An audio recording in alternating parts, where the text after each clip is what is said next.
The idea of that is that falls in the premise of this belief that somehow STEM, so which everybody was not familiar, STEM is basically science, technology, engineering, and math um, career field, that STEM is a man's field. Mm. That, having a woman do so well is very surprising and a shocker because this is a man's field. So therefore, it's in this inherent idea, this biases, whether people believe are consciously aware of it or not, that they believe that this woman should not have been doing as well as they should have because they're in a quote unquote man's field. This also extends to the LGBTQ plus community and LGBTQ plus microaggressions. A popular microaggression would be for somebody who may be gay or may be a lesbian and they act in a way that is not stereotypically seen as gay or lesbian to somebody. For example, for a gay male who may enjoy sports, people may be taken aback and say things such as like, wow, I didn't think that you like those types of things. Mm. Or with somebody who may be a lesbian and may present themselves in a more masculine way. So being like a butch and them enjoying or wearing a dress and being like, wow, I didn't think you liked those things. I thought those were too girly for you. This idea of, that, if a man is gay, then they shouldn't like masculine things. Or if a woman is a lesbian and presents more on a masculine side, that, they would hate dresses. It's, once again, these unconscious biases playing to somebody's mind. And somebody could be saying these things as a way to be like, yeah, good for you for, not fitting into the mold. But the end is the fact that, you're putting the mold on them. So it sounds like these types of things have been going on for years. Yes, they have. Even if the term wasn't quite made back then, but it sounds like these are very historical things that have been going on for a long time. Yes. It's people have a very hard time identifying microaggressions. So I could imagine that that's probably one of the reasons why we have more recency in like using and coining the term microaggressions. Especially like for today, even like new microaggressions are being made. Well, not new, but new terms are coming out. One of these terms is nativist microaggressions. And I've already said some of these microaggressions, but they sometimes fall into different categories, which means that they can also be called intersectional microaggressions off the concept of intersectionality. You said something that was very interesting, and I think it's important to kind of delve into that. Yeah. You really said something key of many of these microaggressions are done unconsciously. Yeah. So not necessarily done purposefully, but they're done in a way that people may really be trying or attempting to be cordial, or they may truly be attempting to come off as accepting, but it sounds like, maybe their efforts aren't quite as polished or refined or genuine or kind as they think that they're coming off. So can you talk a little bit about how people who really mean well can identify when they're really using a microaggression, or when their comment really isn't coming off as genuine or sincere, as accepting as they think it is? Can you talk a little bit about that? Yes. Unfortunately, for the microaggressed, it is going to oftentimes be their role to identify and label the microaggression. The microaggressor oftentimes doesn't realize it, and there are a few people who like understand or are able to like basically do the self-introspection in real time to realize what happened. So a lot of times those who are being microaggressed are the ones who have to identify it. And I guess that kind of gets into like a little bit of like intervention, and we'll use nativist microaggressions as an example so people could be a bit more familiar with nativist microaggressions. Um, One of the things that we can say is, let's say somebody who is of Latinx origin is celebrating the 4th of July, so Independence Day. And somebody comes up and says, yeah, there you go. Like, you're really getting acclimated to America. Like, that's how we do things here in America. As, trying to say that, wow, like, you're really absorbing the, American culture, and, you are assimilating well, which is its whole other issue. The idea of people should be assimilating instead of integrating both American and their own native culture. That's a different topic for a different day. The idea of this is like the nativism microaggression is, you're doing things the correct way. You're doing things the nativist way, so the native way. And oftentimes, unfortunately, the native way is seen as the dominant group's cultures and traditions. So So let's do this, because this is really fascinating, and I want people to be left with some practical things. Yeah. So give me an example or give me some strategies about how one who's experiencing the microaggression can approach someone who is providing the microaggression, and how give a strategy or an example of how one can kind of have that dialogue with them in a way where they can be heard and not feel kind of defensive. Okay, so we'll continue on with this example. So somebody has recognized that that's what's happening with the 4th of July thing. There are different ways you can approach this. Some ways, one you have to, which is a researcher, his name is Kevin Nadal. He has this 3-step process where it's 3 questions. The first question was, was I microaggressed? Was this a microaggression? The second question is, what should I do now that I've identified that I've been microaggressed?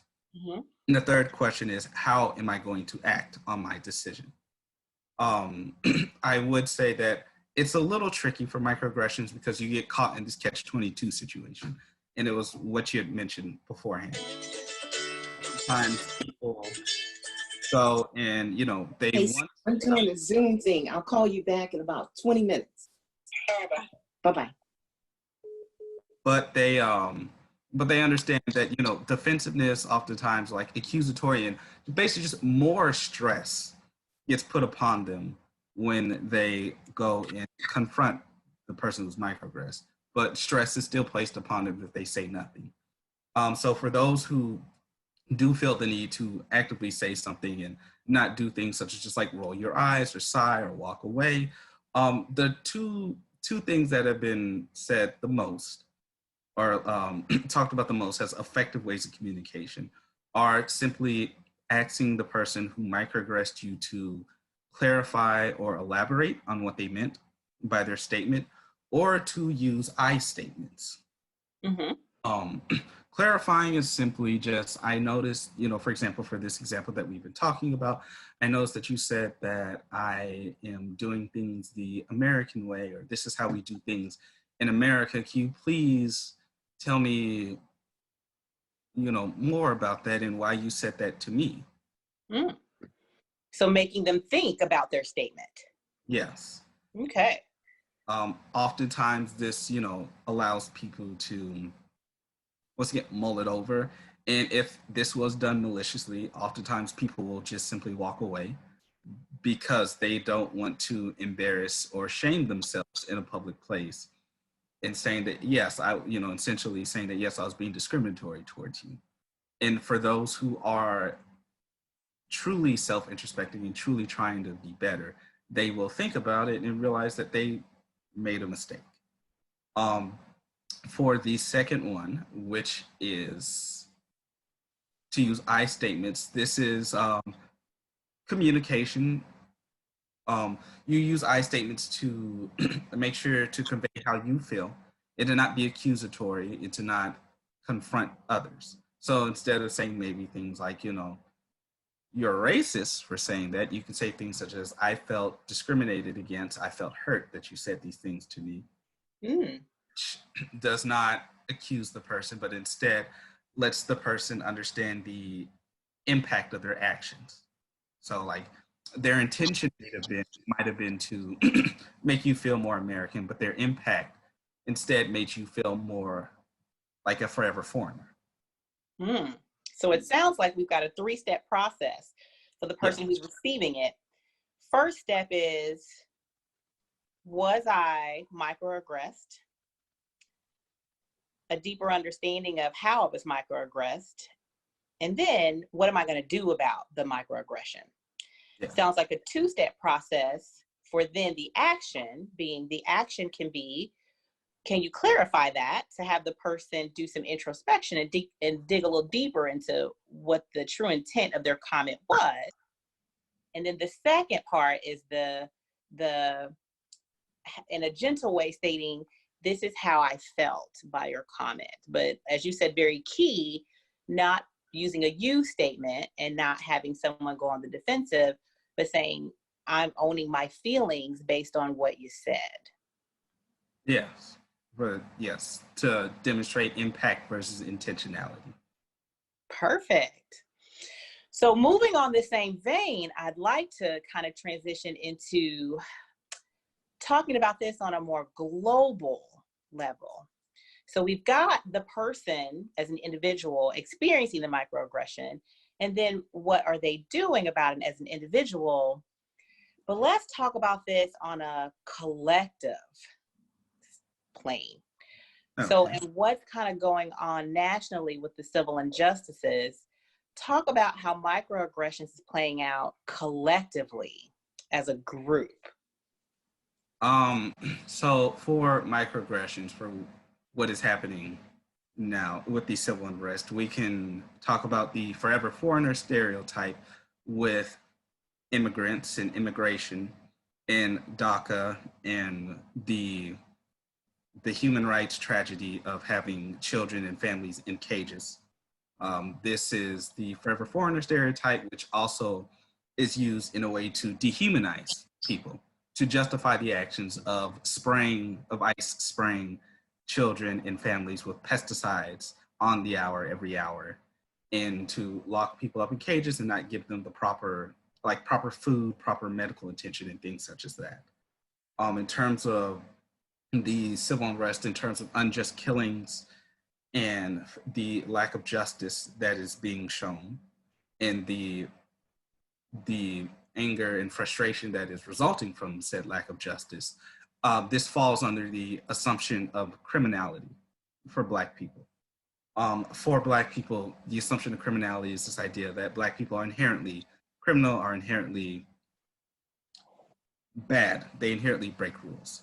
And you see this with police shootings. It's this idea that they were gonna commit a crime. So like, this is what happens. So like, this is normal. We had to put the criminal down, which in this place dehumanizes people. Mm-hmm. Also the purpose of why people have say his name or say her name, to restore the humanity that was placed upon the victim. For a police shooting itself, microaggressions, this assumption of criminality, is also used to try and justify these killings. This is something that you see with the news report, because I'm sure as an African-American person that you have oftentimes either had said it to yourself or heard other people talk about things such as like, oh, well, Black people are loud, Black people are aggressive, Black people, are angry. And if we break that down, we look at that and see that, anger, aggression, loudness, these are very aggressive and potentially dangerous associations, because people who are usually angry, aggressive, and loud usually are, associated with violence at times. And it's this idea of like, this Black man or this Black woman was going to be violent. They were going to be violent, and assumption of criminality comes into play. They're breaking laws. They don't care. So I felt, endangered for my life. And that part right there has it where people on the couch, that's for people on the couch, where it primes people's unconscious biases, where it's just like, okay, well, like, yeah, I've been in that situation too, where like, there's been a Black person where, they've been angry or loud, and I've been, a bit fearful or a bit scared of what was going to happen. And then news outlets usually add a verb. So he was angry, he was aggressive, she was angry, she was aggressive. They were reaching into their pocket for something, or they were running, they were running to go get something, which with this assumption of criminality plays into this idea of like, oh, they were going to get a weapon to do something. And at that point in time, it goes from I've been scared too to I never had the example or the situation where, a Black person was running or reaching for something. So I can totally understand why that officer shot them, because, assumption of criminality, they must have been reaching for like a weapon or something. So it sounds like microaggressions kind of can play at the individual and a larger level. Yes. The individual level of, as you said before, the comment where unintentionally you're different. Yes. Kind of plays out. And then there's a group of people who our biases lead us to believe this, but when we come into contact with people that don't fit that mold that we unconsciously placed on them, then they're different. Yes. And it sounds like microaggressions can play out in a community of being either looked at as dehumanized by this mold that was placed on, which sounds like it could lead to anger. Yeah. Tell me how you think microaggressions may have played out in the way that the civil injustice is being pursued in some of the rioting and some of that. And we all understand there's antagonists. So there have been people who have been just kind of rioting, looking for opportunity. Yeah. But then there's been sometimes a little bit of a difficulty understanding the anger that has been displayed. What are your thoughts about how microaggressions could play out to the way people are responding during this time? I think that with today's time, with like, an influx, an increase in microaggressions, people are better able to understand and to see and recognize these microaggressions. And people are now seeing that, they're not just, it's not, the mosquito bite or the death by 1,000 paper cuts, as its microaggressions have been described as. It's now real life or death situations. You can look at it with coronavirus and with Asian American coalitions sending out PSAs to basically say that, hey, this is not the Chinese virus or the Kung flu or whichever, despicable names that it's been called, to associate race or an ethnic group with it. You can see that as in them pushing back to say that, these are the facts. Do not associate everybody with a virus. And even if the virus did originate, or, the virus was mostly seen in an Asian country, that does not give people the excuse or the justification to go out and assault or try and kill Asian Americans.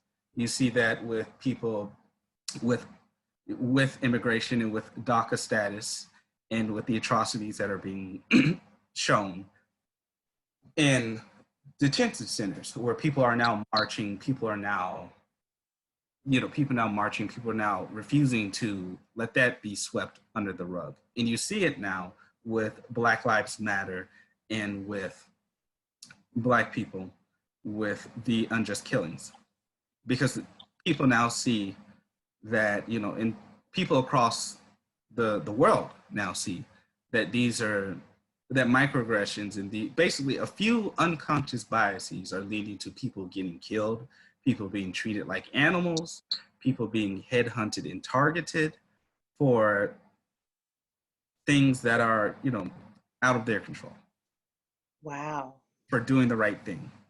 Like assumption of criminality killed Breonna Taylor. You know, somebody who was sleeping in their home. Assumption of criminality killed Botham Jean.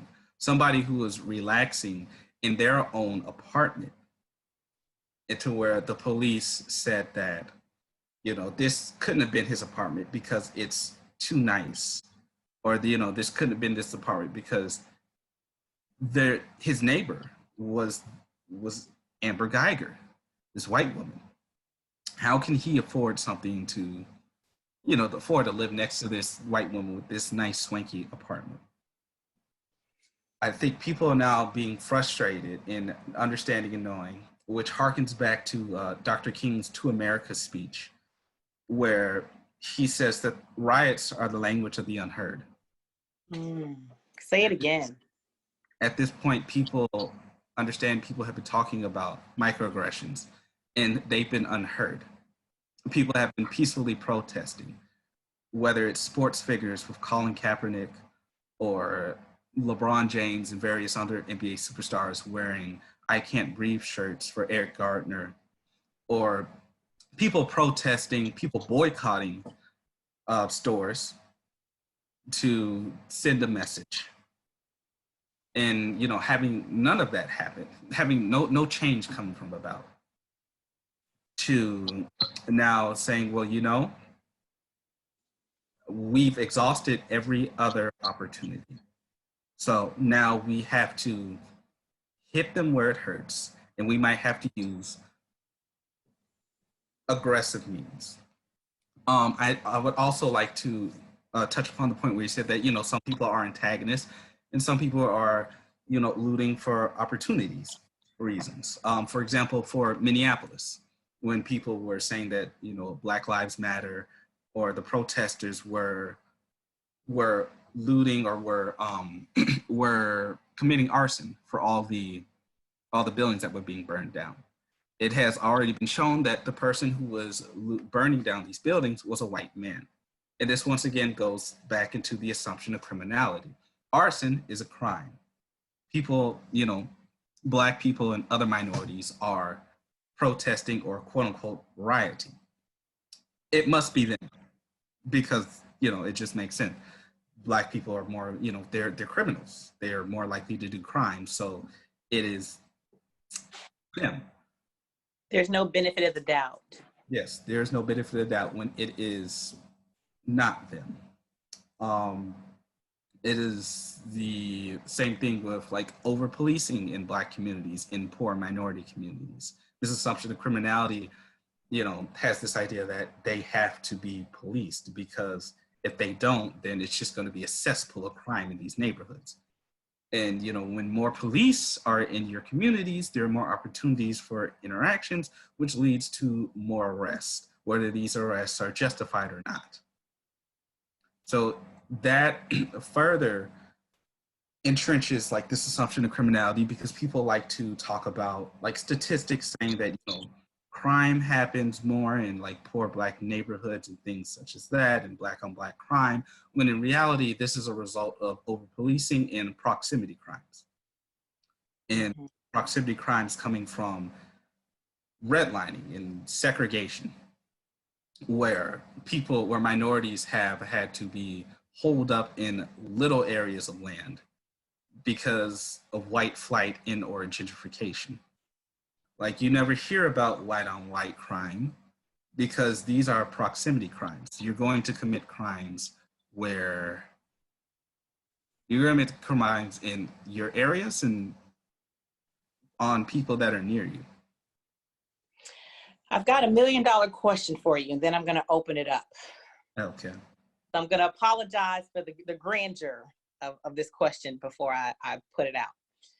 So we're at a place where we're having national conversations about these issues, conversations that I believe all can agree are long overdue.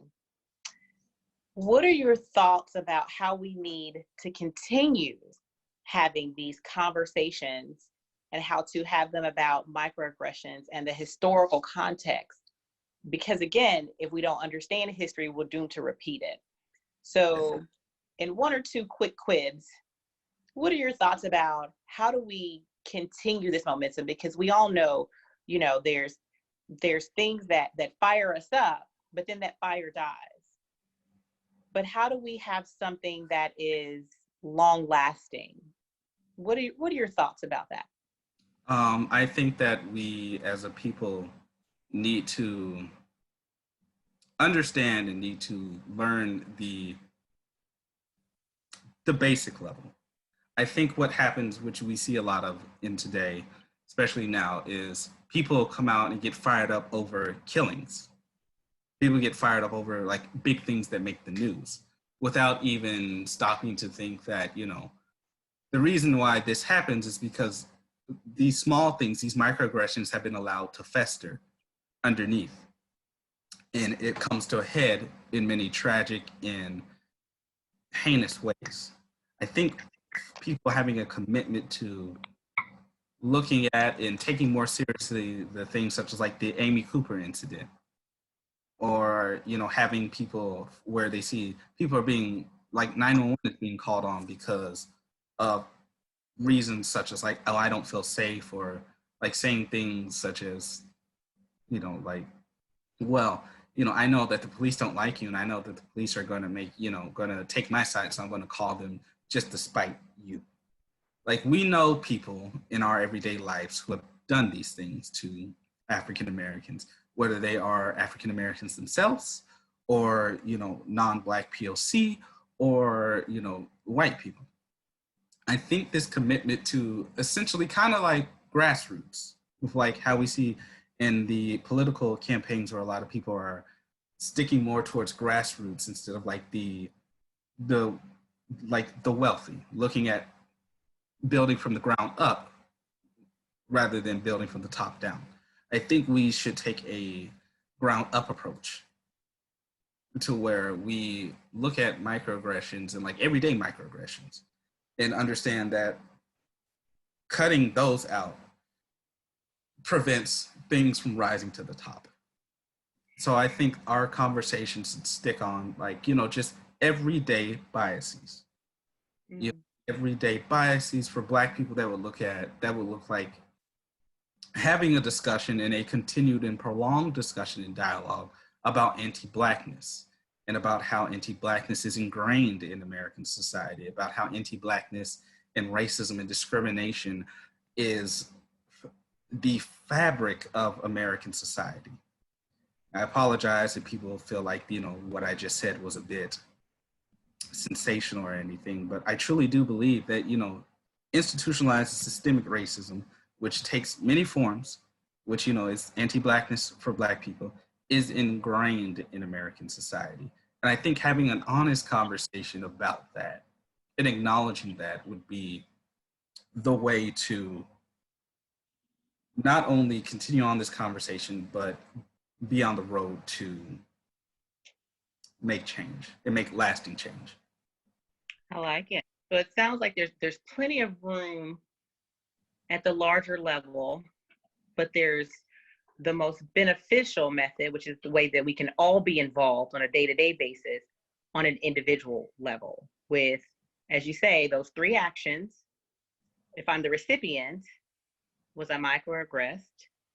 Do I understand that I was microaggressed? How do I respond? And then the 2 responses of, let me ask you to elaborate on that more to get you to really think in a non-defensive way about what you've said and how what you said could have been offensive. And then following up with explaining how what may have said has been offensive.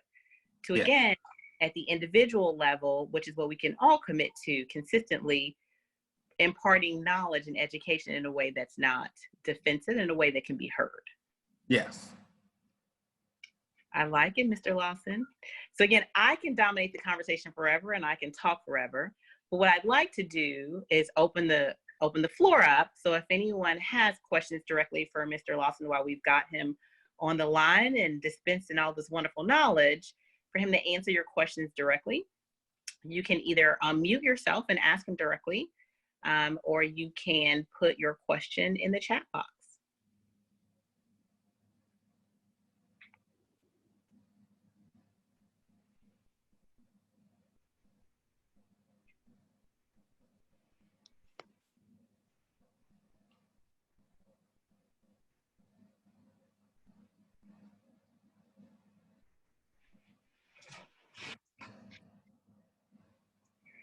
So, oh, go ahead.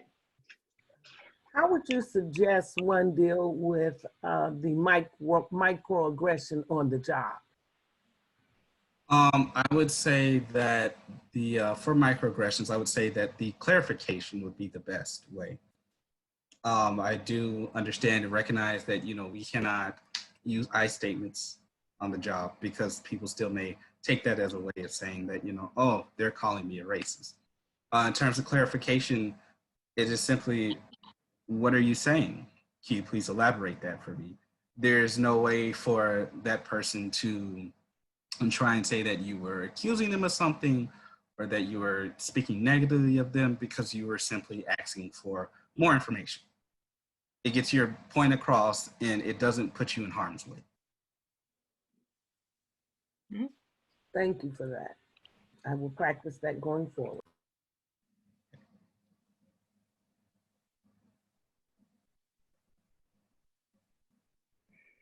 I received an emailed question about how do you have a conversation about microaggressions with someone who's never been microaggressed and someone who doesn't understand microaggressions?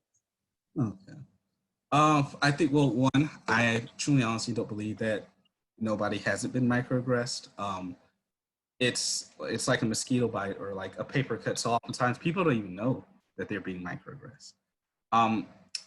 At that point, it comes with basically just like education, letting them know what microaggressions are, giving them examples, asking if they've ever felt like times where they felt weird, but they couldn't exactly like put their finger on what it was, and seeing if that's a microaggression.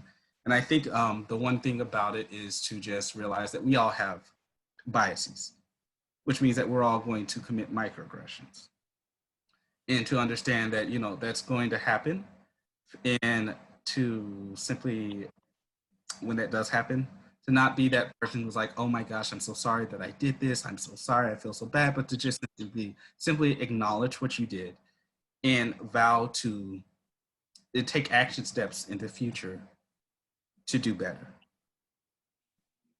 So I think explaining it that way, one, lets them know that, that these are things that are hard to identify. So it doesn't make them feel any less of a person for not being able to identify that, and to let them know that we're all in this boat together because we all do these things. You may not racially microaggress somebody, but you may microaggress somebody who is of the LGBTQ plus community. You may microaggress somebody who, in a nativist way, because you somehow did not think that, maybe they could be an American citizen. And so on. I love that clarity that microaggression is not necessarily the responsibility or occurring from one particular group, but we all can have microaggressions. Race, ethnicity, individuals of minority status can have microaggressions towards gender or towards someone of another group. So I really like the fact that you clarified that is something that we all do. There's a question in the chat. How do I change my opinion of the actions of Black people? For example, what happened to bring the police to the person? I have a hard time getting past what you did instead of focusing on how the situation was handled. I think that we should once again look at the humanity of people. For like your opinions of the action of Black people, example, what happened to bring the police to the person, you have to understand that oftentimes people, like everybody has these issues, or everybody does these things. Looking at it as a more humane side and looking at it as what the American judicial system says. You have a right to a fair and honest trial. You have a right to an impartial, to an impartial jury. And yet, oftentimes, Black people aren't getting that because they're not even staying alive to be able to get these things. I want to put it to you like this. We all say that people deserve second chances and that, we should wait and see the situation and see like what happened. How do you feel if somebody doesn't get that opportunity? And also let us all also remember that like things with like these are crimes that everybody commits. These aren't just like exclusive crimes. Um, and I also put it to you like this, like just blunt. We somehow have like what happened to bring the police to the person. Somebody is getting shot for selling Lucy's. Somebody is getting shot for having for being suspected of writing a fraudulent $20 check.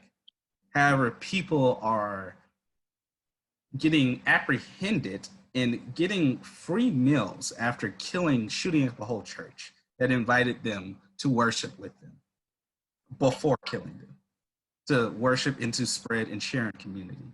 People are shooting and killing other people and are able to get a fair and honest trial. Mm-hmm. And I think that we should look at that and ask ourselves, the police were brought to them, but yet they have taken multiple human lives. And yet they are able to get a fair and right process where people are getting shot for everyday things. Or same thing with like the drug business. Certain people, white people are allowed to sell and grow and profit off of marijuana.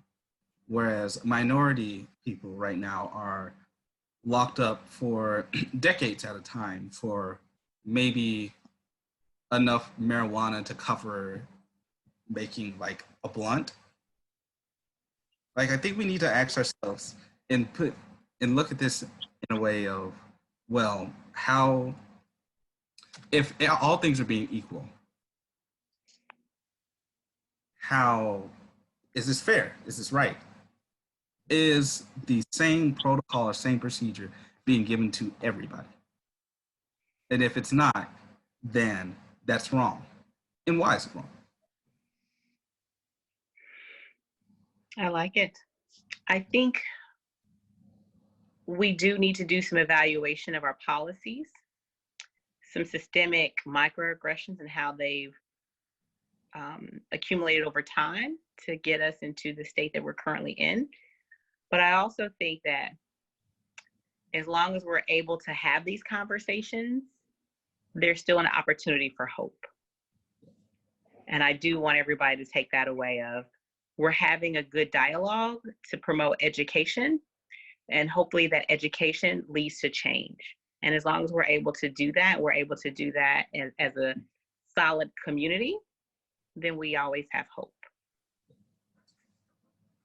You have been such an excellent guest today, Mr. Lawson.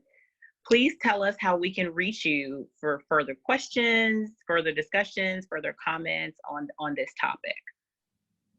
Okay, I will put my email address. I will put it in the chat to have this for any further questions or comments. I've just put it in there if anybody wants to reach me later on. Okay, great, excellent. I want to thank you again for your time today. I want to thank you for sharing your expertise. I know this topic is very sensitive, but it's one that's important. And I just want to really thank you for being able to have this open and honest dialogue and facilitate this discussion with us today. We truly, truly appreciate it. And in the chat, you've got another kudos saying, thank you for this valuable conversation. It is a difficult topic, but it's needed. And I echo that sentiment. This is a difficult topic, and it's difficult to hear and it's difficult to have. But I thank you for being one to be able to facilitate the conversation and facilitate the topic in a way that's inviting and educational and in a format where people are comfortable learning from your expertise. So I do want to thank you, and thank you for continuing to open the door for this dialogue in the future. Thank you. I thank you for being given a platform to speak and discuss these things. Thank you. I encourage you to keep using your gift, keep using your voice, and I'm hoping we can talk you into having a part 2 one day in the near future. Okay. I would be open. Well, thank you all for attending our Tuesday Toolbox. I hope this was something that was important and valuable for you. Please feel free to share the information with others. The clips from the website, clips from the talk will be uploaded on the website. And stay tuned for our next Toolbox Tuesday, next Tuesday at 1 o'clock. It'll be the exact same Zoom link and the exact same password. So you also got another kudos. Thank you very much for the work in the field that you do. This conversation will help this person be a better person and help them better recognize microaggressions and better handle the microaggressions. So again, everyone is giving your kudos for sharing your time and your knowledge with us, and we truly appreciate it. Well, thank you all. Well, thank you all for joining in today. I hope you have a wonderful rest of your Tuesday. And remember, if you need some individual additional discussion, please reach out to Mr. Lawson. Please tune in next Tuesday for the next Toolbox Tuesday. And also, if you need any individual skill building, we are always welcome to do some individual work at Total Wellness Assessment and Counseling Center. You can reach us via the website at www.totalwellnesscounseling.com, or you can reach us by phone at 281-907-8191. Enjoy, and our mission is to help everyone have an emotionally balanced and healthy summer. Until next time, goodbye.